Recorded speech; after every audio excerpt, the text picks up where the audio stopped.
I've just been going through a few things that I found looking through a lot of old things in a box, and I found some drawings that I'd done when I was younger, when I was at school.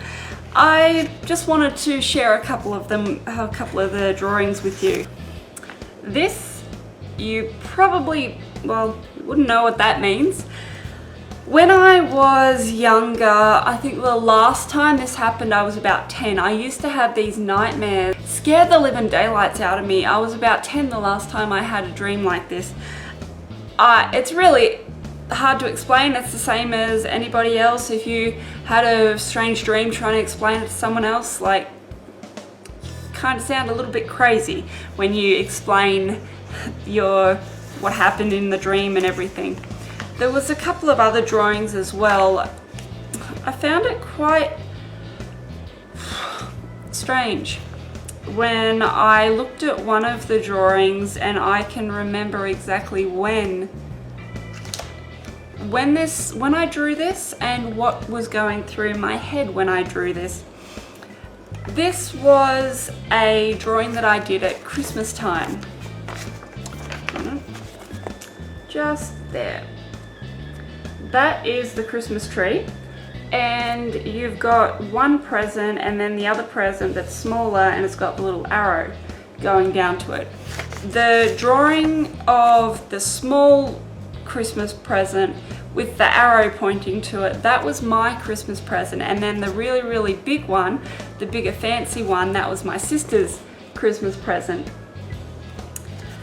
I can remember that year at that Christmas that I was very disappointed that my sister's Christmas presents were so big and fancy, and then all I got was small little, I got a lot of jewelry, just small little things, and my sister got lots of big presents.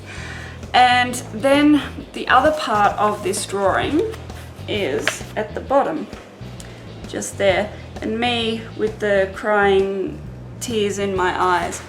And that was a little bit depressing when I went back and I looked at that, and I thought, wow, I was some messed up child back then, because that I would have been 6, maybe 7, and I can remember that year.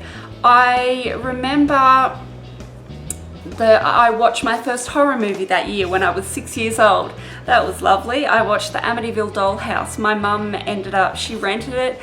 I actually watched it a couple of times, and I think that's where I developed my strange sense of humor and my love for horror movies. But awesome movie.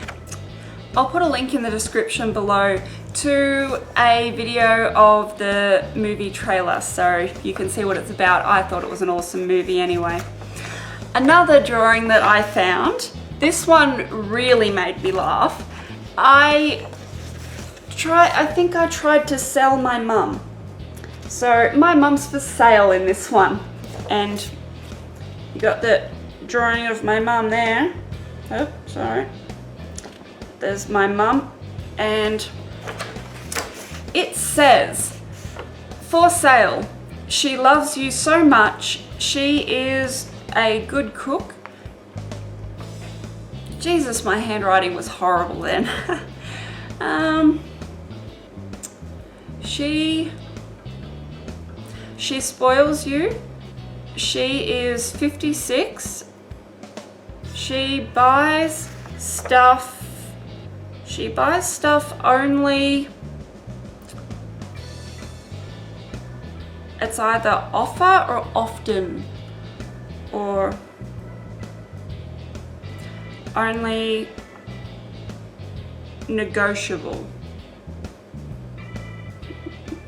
I'm quite amused by this. I think maybe one day I might go back and read to you guys a few things that I'd written in a diary. That's quite humorous. It's strange to look back and see what you'd written, see what you've drawn, and the fact that, like, I was very young when I did this. I thought, that gave me a bit of a highlight to my Sunday to go through all of this, and I found that. I'm very, very thankful that my drawing skills, my writing skills and everything has increased and gotten a lot better than it was when I was this age. I hope you've enjoyed my ranting and raving, and I'd be very interested to see if anybody else has drawings and things like these that they can remember the situation and the scenario to what they drew and why they drew it. So if you like my ranting, raving, and my little pictures of random things, give me a thumbs up, subscribe to my channel, and I'll see you next time. Ciao.